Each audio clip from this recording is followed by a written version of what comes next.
Hello बच्चों, चलिए प्रश्न को पढ़ते हैं। स्थिर दाब पर किसी गैस के 300 मिली को 27 डिग्री सेल्सियस से -3 डिग्री सेल्सियस तक ठंडा किया गया है। गैस का अंतिम आयतन है। आपको विकल्प दिए हुए हैं। विकल्प ए है 270 मिली, विकल्प बी है 340 मिलीलीटर, विकल्प सी है 150 मिली और विकल्प डी है 240 मिलीलीटर। तो आइए बच्चों, सर्वप्रथम मुख्य अवधारणा को समझते हुए हम इस प्रश्न को हल करते हैं तथा विस्तार पूर्वक इस प्रश्न के संदर्भ में समझते हुए और जो है इसको हल करते हुए सही विकल्प का चुनाव करते हैं। तो सामान्य रूप से यहाँ हमें अंतिम आयतन ज्ञात करना है, किसमें, मिली में, या कहें तो मिली को ही हम मिलीलीटर के नाम से जानते हैं।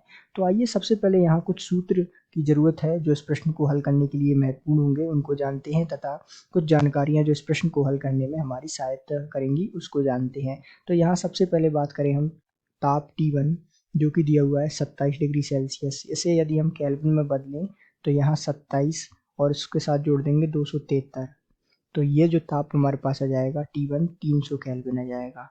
इसी प्रकार यहाँ T2 ताप जो हमें दिया हुआ है -3 डिग्री सेल्सियस, इसको केल्विन में हम बदलेंगे तो यहाँ -3 प्लस 273 कर देंगे और हमारे पास T2 ताप जो है केल्विन में कितना आ जाएगा, ये हो जाएगा 270 केल्विन।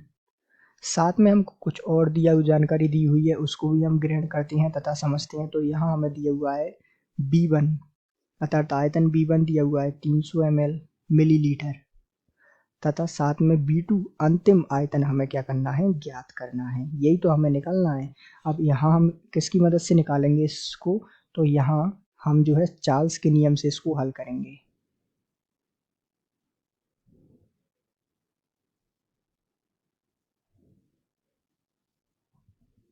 तो चार्ल्स का नियम क्या कहता है, यहाँ B1 बटे B2 बराबर T1 बटे T2, सबके मान रख देंगे। यहाँ B1 का मान जैसा कि हम ज्ञात है 300, इसी प्रकार B2, यहाँ T1 का मान जैसा कि हमें ज्ञात है 300 और T2 जैसा कि हमने देखा ये है 270।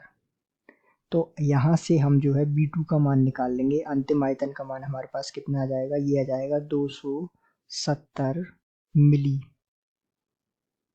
तो ये जो है हमारे पास इसका उत्तर आ जाएगा अंतिम आयतन का। अब आइए विकल्प चुनते हैं हम।